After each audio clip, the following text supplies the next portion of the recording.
She feared his claim, but he gave her the freedom to choose. The campfire crackled softly in the darkness, sending sparks dancing toward a canopy of stars that seemed close enough to touch.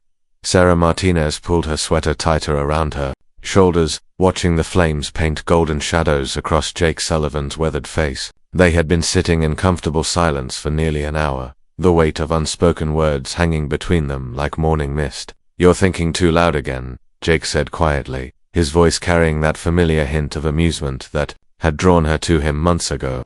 He poked at the fire with a long stick, careful not to disturb the perfect arrangement of logs he had built with the patience of a man who understood that some things could not be rushed. Sarah let out a soft laugh. Despite herself, "How do you always know? Your forehead gets those little lines right here."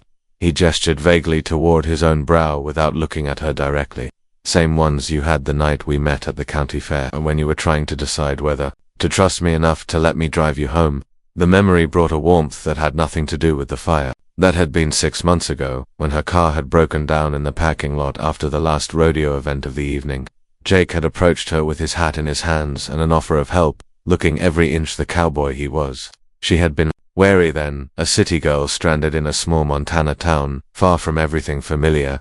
"I almost said no," she admitted, pulling her knees up to her chest. "I know, that's what made me more determined to prove you could trust me." Something in his tone made her study his profile more carefully. In the firelight, she could see the tension in his jaw, the way his hands gripped the stick a little too tightly.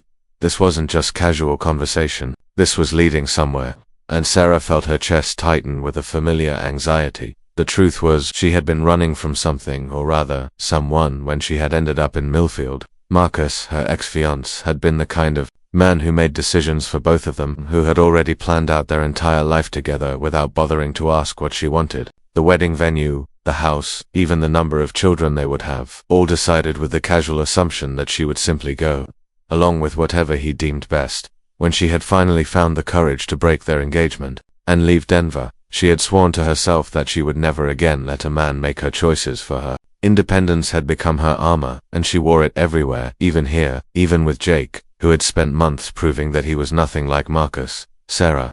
Jake set the stick aside and turned to face her fully. "We need to talk about something." Her heart began to race. Here it comes, she thought. The moment when he tells me what he expects, what he wants from me, what our future is going to look like. "My lease on the ranch is up at the end of the month," he continued, his voice steady but careful. "The owner wants to sell, and I've got first right of refusal."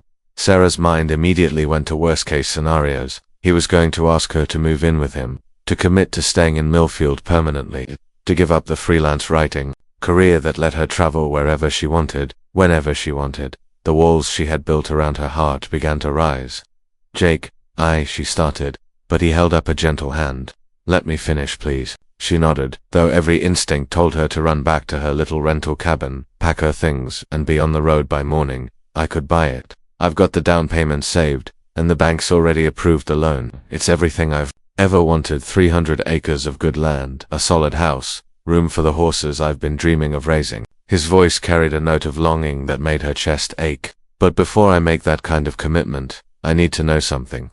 Here it comes." She thought again. Jake reached into his jacket pocket and pulled out a small velvet box. Sarah's breath caught in her throat, and she instinctively started to scoot backward. But when he opened it, instead of a diamond ring, there was a simple silver key. "This is the key to the ranch house," he said quietly.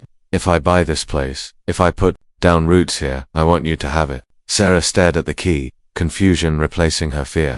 "I don't understand. I'm not asking you to marry me, Sarah. I'm not asking you to promise me anything or commit to any kind of timeline. I know you need your freedom. I've known it from the day we met, but I love you enough to want you to have a home here if you ever want one. A place that's always yours, whether I'm here or not, whether we're together or not." The words hit her like a physical blow. She had been so prepared for demands, for ultimatums, for the kind of controlling behavior she had escaped from. Instead, Jake was offering her something she had never experienced before, love without conditions. "I don't expect an answer tonight," he continued.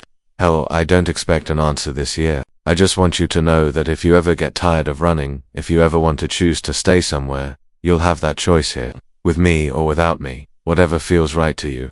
Sarah felt tears she hadn't expected pricking at her. eyes. Jake, you don't have to say anything, I mean it. He closed the box gently and set it on the log between them. I'll buy the ranch either way, because it's what I want for my life. But I wanted you to know that there's room in that life for you, on whatever terms make you happy. The fire popped loudly, sending up a shower of orange sparks. Sarah watched them rise and disappear into the darkness, thinking about the difference between being claimed and being chosen. Marcus had claimed her like a prize to be won. Jake was offering her a choice, the freedom to decide her own path, with the security of knowing she would always have a safe harbor if she needed one. You really mean it, she said finally. It wasn't a question, I really mean it. And if I take this key, you won't expect me to use it, not unless you want to. And if I do use it sometimes, you won't assume that means I'm ready to settle down permanently. Jake smiled, and in the firelight she could see all the patience and understanding that had drawn her to him in the first place. Sarah, if you used that key every single night for the next 10 years and then decided you needed to leave, I'd help you pack your bags and wish you well. That's what love is, wanting the other person to be happy, even if their happiness doesn't look like what you pictured. Something inside Sarah's chest began to unfurl, like a flower that had been waiting for the right conditions to bloom. For the first time in her adult life, she was being offered love without strings, commitment without chains. She reached for the box, her fingers trembling slightly as she picked it up. The key was warm from Jake's pocket, solid and real in her palm. I might not stay forever, she warned, though the words felt less true than they had an hour ago. I know. I might leave for weeks at a time to chase stories. I know that too, and I might decide tomorrow that I'm not ready for any of this. Jake's smile widened. Then I guess I'll just have to trust that if you're meant to be here, you'll choose to be here, and if you're not, well, I'll still be grateful for whatever time I get. Sarah looked down at the key again, then back at Jake's patient, loving face for the first time. The idea of staying somewhere didn't feel like a trap, it felt like a gift. Ask me, she said quietly. Ask you what? Ask me to stay. Not forever, not with any promises about the future, just ...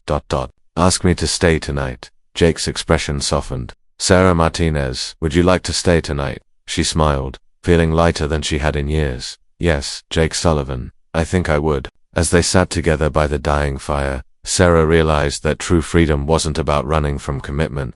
It was about having the choice to commit, freely given and freely received. And for the first time in her life, she was choosing to stay not because someone expected it of her, but because it was exactly where she wanted to be.